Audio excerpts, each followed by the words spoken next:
Trump's trade war hits South Africa hard and shakes the global economy. Killed for his phone, a cyclist's wife calls for better security in Cape Town. And back in the skies, SAFAIR's pilot strike is over. EWN, in touch, in tune, and independent. Hello, I'm Jane Dutton.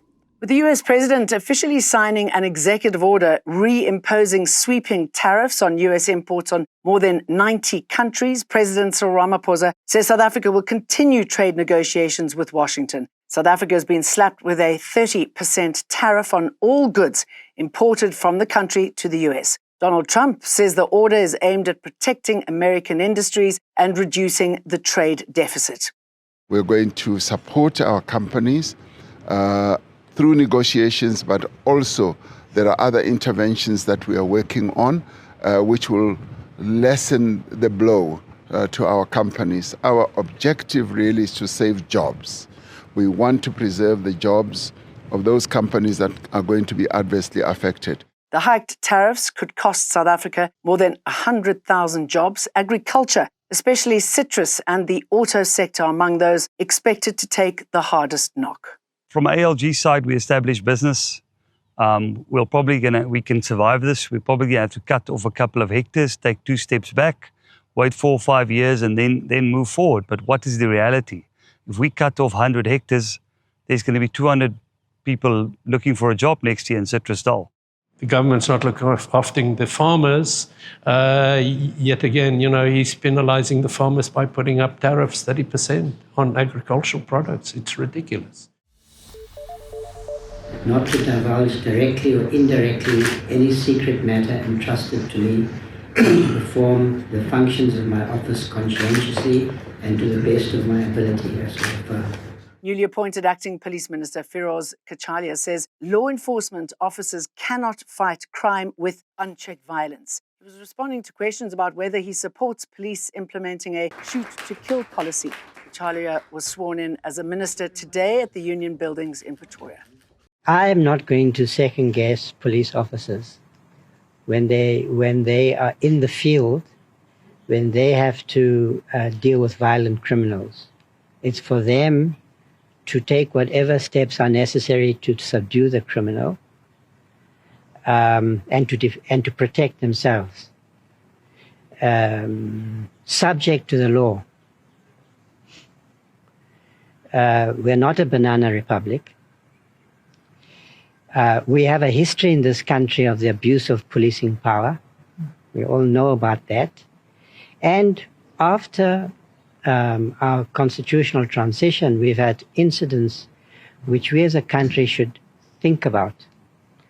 Andries Kitane is no longer with us. What is required to fight crime is unbridled, unlawful violence. Members of Parliament's ad hoc committee investigating police corruption are ready to get started as early as next week. The National Assembly ad hoc committee investigating the allegations made by KwaZulu-Natal Provincial Commissioner Nhlanhla Mkhwanazi will meet on Tuesday as it races to conclude its work within 3 months. The 18-member committee will look at the nature and implications of relationships between senior police leadership, members of the public and politicians. But we do look forward to it. I mean, it is going to be a very interesting ad hoc committee, and we really hope that we get clarity for South Africans. Fly SAFAIR has confirmed that strike action by some of its pilots has come to an end. The airline says this follows the signing of a formal agreement between Fly SAFAIR management and Union Solidarity. Its pilots had called for salary adjustments and an amended roster system with rest time and leave benefits.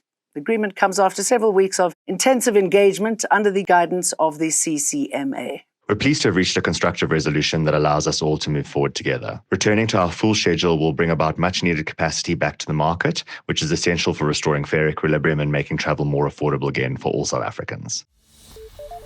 The Democratic Alliance says a parliamentary rebuke and a 10,000 rand fine for Deputy President Paul Mashatele's failure to declare a diamond gift can't be the end of the saga. The party's chief whip, George Michalaka, says the sanction by Parliament's Joint Ethics Committee wasn't harsh enough, and the circumstances raise more questions about his relationship with diamond dealer Louis Liebenberg. Liebenberg and his wife are currently facing corruption charges relating to dodgy investments. The DA will continue to ask these questions until we have all the answers. The public deserves a deputy president who is transparent in the declaration of his financial interests. The widow of a cyclist who died after being assaulted with a bottle during a robbery says police are not doing enough to curb crime in Cape Town. Veteran cyclist Dennis Hammer was riding through the CBD when he was attacked by someone trying to steal his cell phone. The 77-year-old was under the bridge near the Artscape on Monday when somebody attacked him with a bottle. He died in hospital on Tuesday. He was humble, he was loyal, he was committed. Anybody he got to meet, he touched every person's heart. I didn't know one person he had a bad word to say about it. This also happened this week. For the first time, two leading Israeli rights groups have accused Benjamin Netanyahu's government of committing genocide, citing the blocking of water, food and damaging infrastructure and the deliberate targeting of innocent people. More than 100 aid organizations and human rights groups warned that mass starvation was spreading through Gaza. France, the United Kingdom and Canada have announced plans to officially recognize Palestine, with formal gestures expected during the UN General Assembly in September. The strongest quake ever recorded hit Russia, triggering tsunamis across the Pacific, sending waves to Alaska, Hawaii, California and Washington. Most waves were minor, but Hawaii saw 6-foot surges. Millions were evacuated from their homes.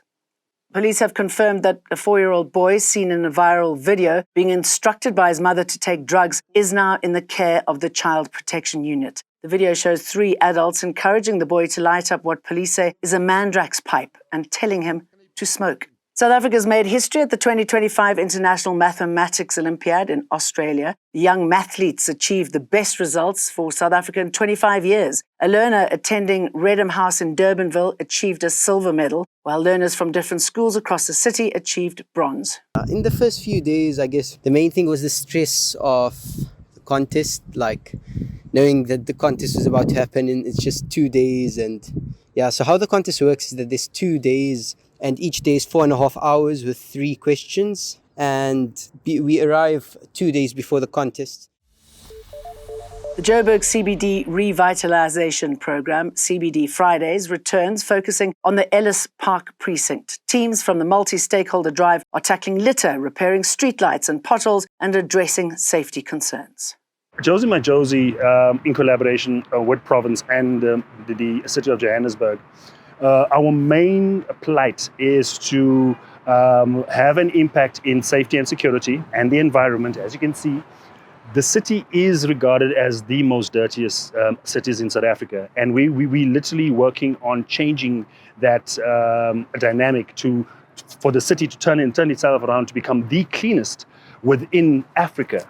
That is what our dream is all about, and that takes a hell of a lot of work, especially understanding the plights of the homeless. And we leave you with that. Have a good weekend. See you again on Monday. EWN, in touch, in tune, and independent.